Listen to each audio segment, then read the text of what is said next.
Hello students, so we are back with a video where we will be discussing the concept of spring tides and neap tides. I'm sure we have already discussed it from the book and you've got a little idea of it.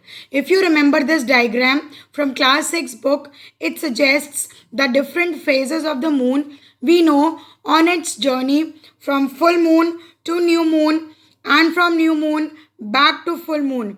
The moon takes around 14 days period. So this is the full moon position. This is the first quarter. This is the new moon position and this is the third quarter.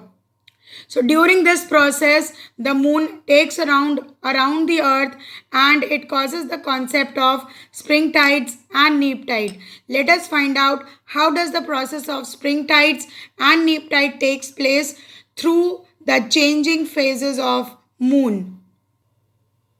Just try to understand with the help of this diagram. Here is the earth, here is the sun, and these red circles denote moon. Now moon is in the full moon phase. It changes, it makes around the earth, it follows this path, and there happens to be the first quarter. Now this is the position when the gravitational pull of the moon is pulling the earth's water or the ocean water towards itself, while the gravitational pull of the sun is on this side, as you can check out the arrow. Now both these arrows are in two opposite directions and therefore they tend to cancel each other's gravitational effect.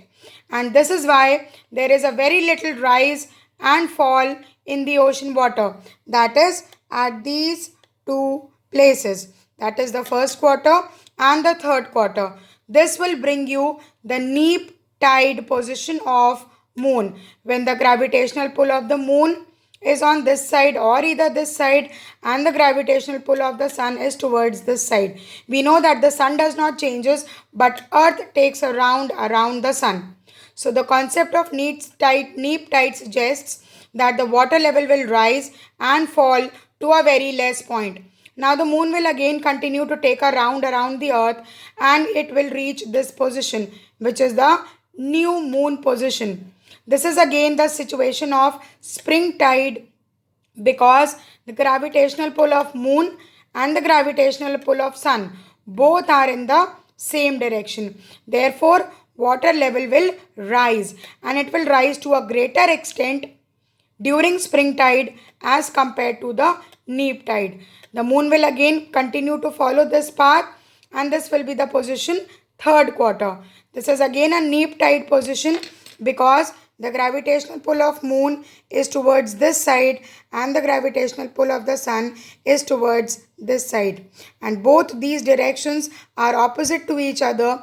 Therefore, the gravitational pull will tend to cancel each other's effect, causing a very small rise and a very small fall in the ocean water.